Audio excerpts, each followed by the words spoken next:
예, 지금 뭐 이탈리아 얘기를 해봤는데요. 사실은 뭐 해외가 다 마찬가지입니다. 해외 상황을 지금부터 짚어볼 텐데 아마 처음에 중국 우한을 중심으로 해서 코로나19 확진자가 많이 늘어난 다음에 그다음 우리나라에 왔을 때 왜 하필 우리나라냐, 뭐가 문제냐 했던 분들 많이 계실 텐데요. 지금 우리나라는 빠르게 안정을 찾아가고 있지만 전 세계 최강대국이라는 미국을 비롯해서 상당히 어렵습니다. 우선 전 세계에서 확진자가 가장 많은 미국은 사망자 수도 중국보다 많아졌는데요. 트럼프 대통령이 최근에 매우 고통스러운 앞으로의 2주가 될 것이다 라고 말하기도 했습니다. 이 부분 좀 상황을 보도록 하죠. 오늘 해외 상황을 뭐 스페인, 이탈리아 다 해서요. 최종혁 반장이 정리를 했습니다. 네, 전 세계에서 코로나19에 걸린 환자 수가 80만 명을 넘어섰습니다. 그리고 안타깝게도 사망자도 4만 명을 넘어섰는데요. 세계에서 감염자가 가장 많은 나라인 미국은 확진자가 19만 명에 가까워졌고 3,400명이 넘게 숨졌습니다. 이탈리아의 확진자는 10만 6천 명으로 미국 다음이지만 사망자는 12,000명을 넘어 가장 많습니다. 그리고 스페인에선 하루 사이 확진자가 1만 명 가까이 늘어 9만 6천 명이 됐고요. 사망자 역시 8천 명이 넘습니다. 미국의 상황부터 한번 보겠습니다. 미국의 한 항공사 소셜미디어에 올라온 사진입니다. 기내에 탑승한 수십 명의 사람들이 보시는 것처럼 손으로 하트를 그리고 있는데요. 이 시국에 어디 여행이라도 떠나는 걸까요? 그게 아니라 조지아주 애틀랜타에서 뉴욕으로 향하는 비행기 아닙니다. 이들은요, 바로 의료진들입니다. 환자와 사망자가 급증하고 있는 뉴욕주 앤드류 쿠오모 주지사가 미국 전역의 의료진들에게 뉴욕으로 와달라, 도와달라라고 호소를 했었죠. 그의 요청에 이 비행기로 약 2시간 반가량 떨어진 애틀랜타 의료진들이 화답을 한 겁니다. 그리고 AP통신 등에 따르면 뉴욕 주내에서 8만 명 정도의 전직 간호사와 의사 등이 자원봉사에 나서고 있다고 합니다. 나도 또 당신도 예외일 수 없다. 코로나19 감염을 예방하기 위해서는 이 같은 생각으로 개인위생을 철저히 해야 한다고 전문가들은 한결같이 입을 모으고 있죠. 누구도 예외일 수 없다. 당장 쿠오모 뉴욕 주지사의 동생도 코로나19에 감염이 됐습니다. CNN의 앵커 크리스 쿠오모입니다.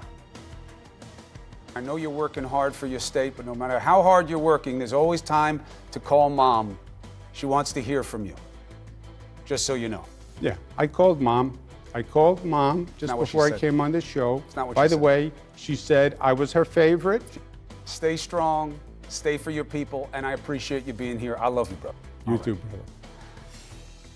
뉴스 인터뷰에서조차 영락 없이 현실 형제의 모습을 보여줬는데요. 이런 아들을 지켜본 어머니의 심경은 어떠했을지, 또 코로나19 대응에 힘쓰는 아들과 또 코로나19에 감염된 아들을 봐야 하는 지금 또 어머니의 심경은 어떨까요? 그리고 이곳은 뉴욕과 인접한 펜실베니아인데요. 차들이 이렇게 줄지어서 있습니다. 역시 또 뭐 여행을 떠나는 것 아니냐고요? 그게 아니라 이 피츠버그 인근 푸드뱅크에서 비상식량을 나눠주자 이를 받기 위해 차량이 몰려든 겁니다. 아침 7시부터 줄을 섰고 또 일부는 5시간 넘게 이렇게 기다리고 나서야 식량을 받을 수 있었다고 합니다.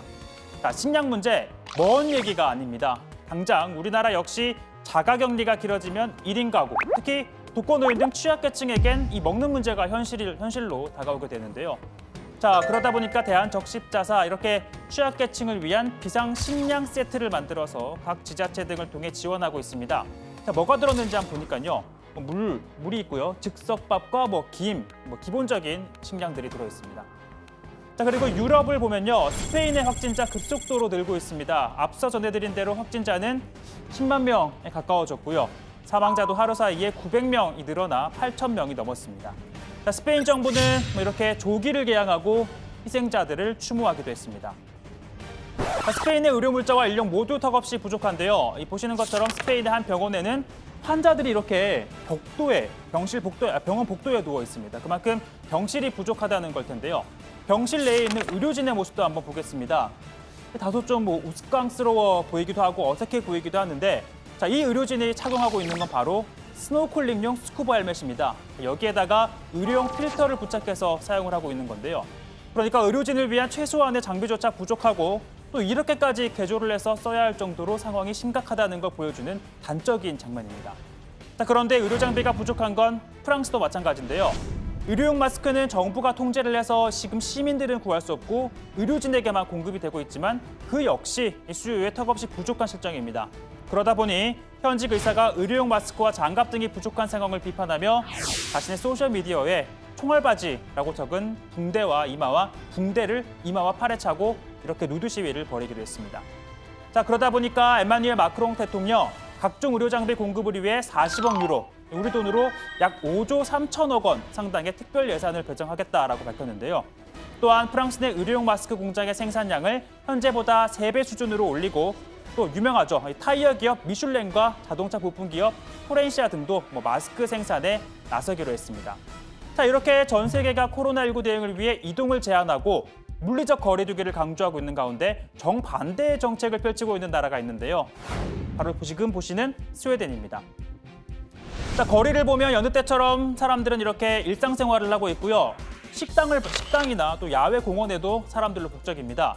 저녁에는요, 술집, 바에도 사람들이 이렇게 평소와 다름없이 지내는 모습입니다. 왜냐하면 바로 집단 면역 방식을 택했기 때문인데요. 한 집단에서 일정 비율 이상 면역력을 갖게 되면 전체가 이 질병에 대한 저항성을 갖게 되는 걸 의미하는 겁니다. 자, 일단 스웨덴은 유연근무나 원격 근무 문화가 퍼져 있고 또 절반 이상이 1인 가구라는 점도 가족 내에 감염을 줄일 수 있는 조건입니다. 자, 물론 이 방식이 성공적일지 또 피해 규모를 줄일 수 있을지는 좀 더 지켜봐야 할 것으로 보입니다.